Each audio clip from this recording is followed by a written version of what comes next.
seluruh dunia ini, Pak, seluruh dunia ini cuma ada di Indonesia pelanggar protokol kesehatan diperlakukan dengan keji dan biadab. Loh, ini aneh.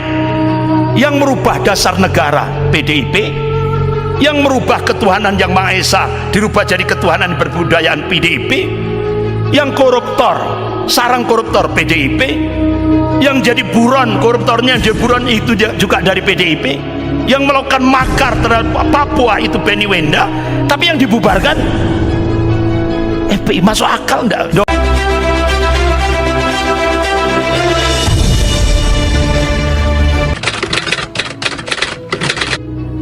Dan setelah 20 tahun wafat Rasulullah SAW, tepat pada masa Khalifah Utsman bin Affan radhiyallahu an, sahabat Rasulullah Amr bin As diutus untuk mendakwahkan Islam di Turkistan Timur. Nah, ternyata di sana sudah ada teknologi kertas, sehingga akhirnya Khalifah Utsman bin Affan radhiyallahu an mengambil satu policy kebijakan kodifikasi Al-Quran, pembukuan Al-Quran. Ini dampak daripada dakwah yang dilakukan oleh sahabat Rasulullah. Sa'ad bin Abi Waqqas kalau tidak salah, bukan Amr bin As. Sa'ad bin Abi Waqqas kalau tidak salah. Makanya di kawasan Turkistan Timur itu ada masjid yang umurnya 1274 tahun umurnya. Tapi begitu komunis bangkit langsung dicaplok Turkistan Timur, dirubah namanya jadi Xinjiang. Nah, di sana umat Islam namanya umat Islam Uighur. Itu 5 juta suami-suami umat Islam itu dimasukkan di kamp-kamp tahanan. Istrinya disuruh tetap di rumah, anaknya diambil untuk dididik di kamp-kamp tahanan. Dari 5 juta umat Islam di kamp-kamp tahanan di kawasan Xinjiang itu 1 juta yang dibunuh. Dulu videonya sudah saya tayangkan. Dari 1 juta yang dibunuh itu diambil organ tubuhnya, jantungnya, ginjal, paru-paru. Bahkan dulu sudah saya tayangkan videonya, ada yang ditembak belum mati, Pak. Langsung diambil, dibedah tanpa bius, padahal masih hidup, ditembak tapi masih hidup.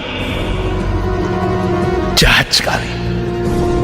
Bahkan Partai Komunis Cina mendapatkan imbalan dari jual beli organ tubuh umat Islam Uighur itu kurang lebih kalau dinilai rupiah itu 14 triliun rupiah. Jahat. Bapak-bapak, ibu yang dirahmati Allah.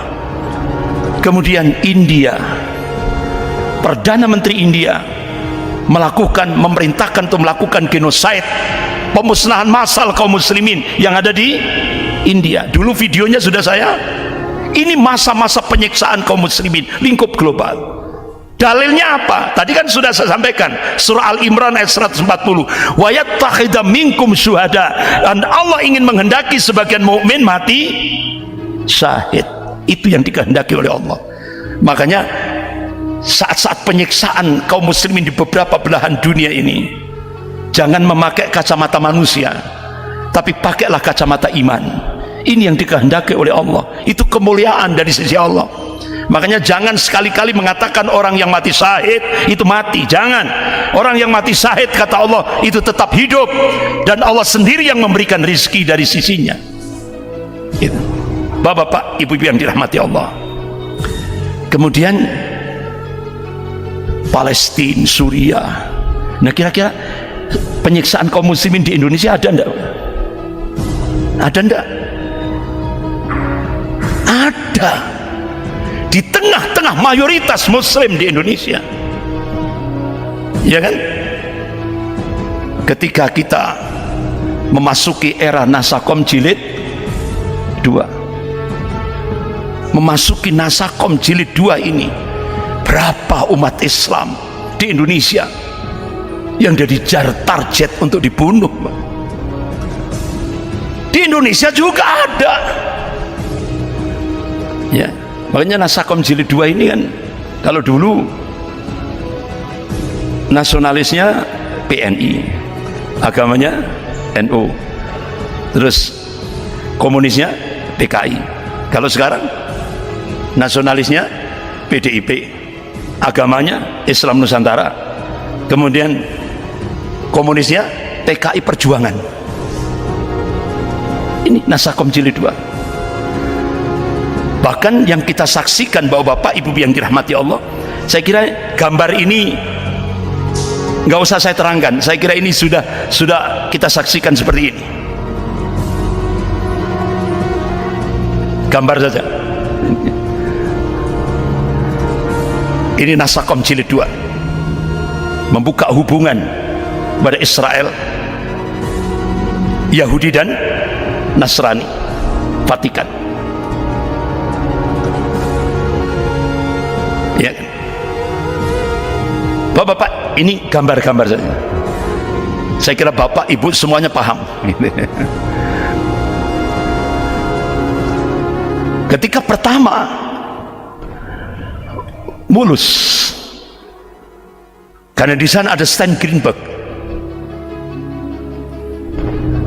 orang Yahudi cukup militan yang paham betul situasi Indonesia. Nah, begitu masuk periode kedua, berapa korbannya yang di depan Bawaslu itu? 897 kaum muslimin yang luka-luka akibat tembakan dan pukulan. 897 orang, 300 lebih yang disiksa di penjara, disiksa di dalam penjara. 52 orang hilang sampai hari ini. 10 syahid, 3 diantaranya anak SMP. 3 diantaranya anak SMP, salah satunya namanya Harun Al-Rashid. Itu dibantai 10 brimob, Pak. Anak SMP. Itu videonya kan viral. Disaduk, diinjak, hantam pakai balok kayu, kepala yang dihantam dengan popor senjata. Bahkan jasadnya diketemukan di selokan. Itu seorang relawan mencoba untuk ngangkat jenazahnya itu dipegang kepalanya, batoknya sudah hancur, Pak. Tempurungnya sudah hancur.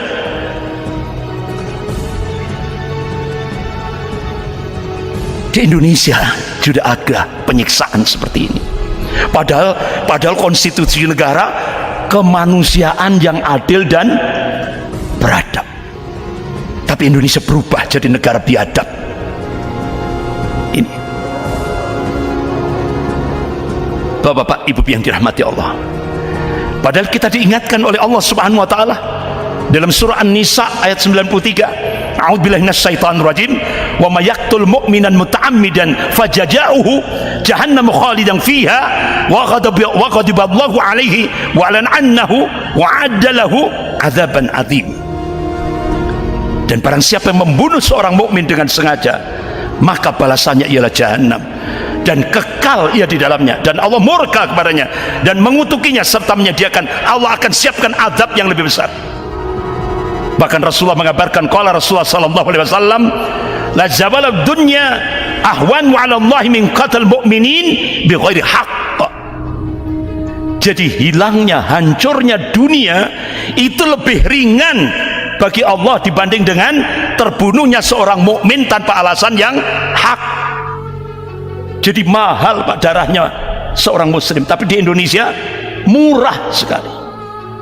Sampai diulangi lagi 6 syuhada, diulangi lagi.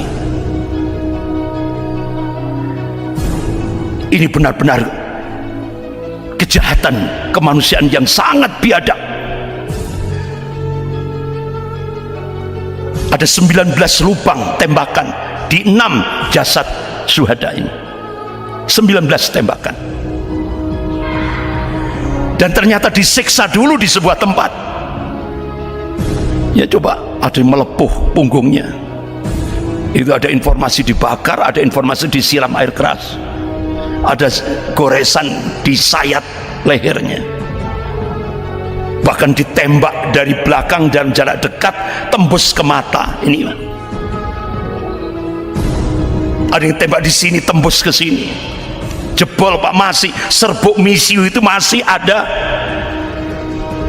berarti tembakan jarak dekat, tapi disiksa lebih dulu. Ngeri. Kita hanya bisa berdoa, Allah maghfir lahum warhamhum wa'afi wa'fu anhum. Ya.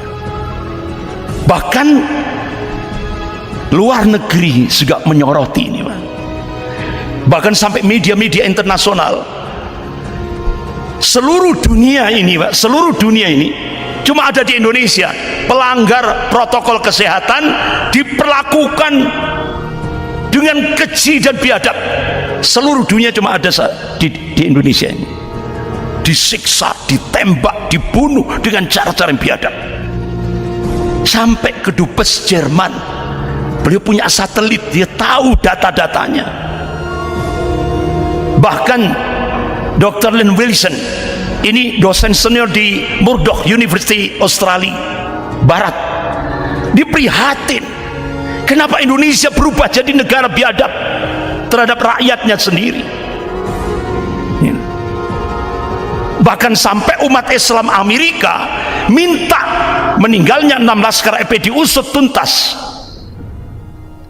Jadi ini seluruh dunia, begitu juga negara-negara Timur Tengah, biadab sekali.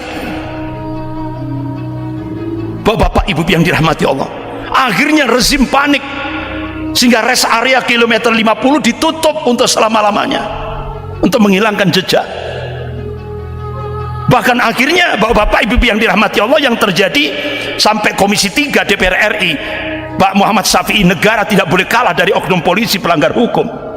Bahkan sampai dosen kepolisian dari UI ini, dia kecewa, kok ini semakin biadab seperti ini. Bapak ibu yang dirahmati Allah, bahkan Kontras sudah mengatakan ini pelanggaran HAM berat. Bahkan jurnalis investigator sudah melakukan itu. Jadi ini semakin jelas keterlibatan operasi intelijen delima dalam pembantaian 6 syuhada ini.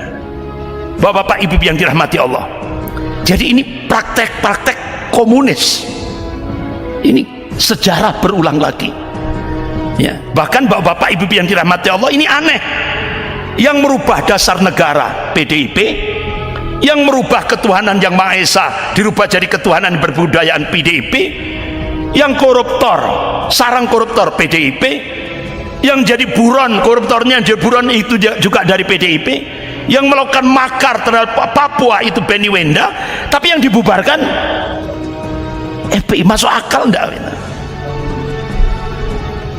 Jadi aneh. Jadi ini perlu tes akal sehat. Jadi kalau 6 jenderal pada masa peristiwa G30 1 Oktober itu kan, G30 SPKI, kemudian malamnya 6 jenderal dibunuh oleh PKI yang dibubarkan. Nah sekarang aneh, 6 anggota FPI dibunuh, yang dibubarkan FPI. Masuk akal enggak itu? Ini kita perlu tes akal sehat. Jadi kita ini dipaksa untuk jadi dungu. 2 ditambah 2 dipaksa untuk jawabnya 6 ya, dipaksa, padahal 2 tambah 2 itu 4. Tapi sekarang kita dipaksa untuk seperti itu. Astagfirullah. Gusti Allah mboten sare. Rasulullah mengingatkan, qala Rasulullah sallallahu alaihi wasallam, ittaqu dzulman fa inna dzulman dzulumati yaumil qiyamah. Takutlah kalian akan kezaliman, karena kezaliman itu bisa membuat gelap nanti di yaumil qiyamah. Bahkan Rasulullah perintahkan, qala Rasulullah sallallahu alaihi wasallam, unsur akhaka dzaliman aw madluman. Tolonglah saudaramu baik yang berbuat zalim maupun yang dizalimi. Sahabat tanya, ya Rasulullah, bagaimana cara menolong orang yang berbuat zalim?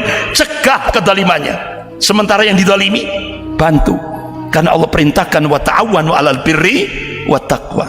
Sekian, lebih kurangnya saya mohon maaf. Astaghfirullahaladzim. Subhanakallahumma wa bihamdik, asyhadu an la ilaha illa anta, astaghfiruka wa atubu ilaik. Wabillahi taufiq wal hidayah.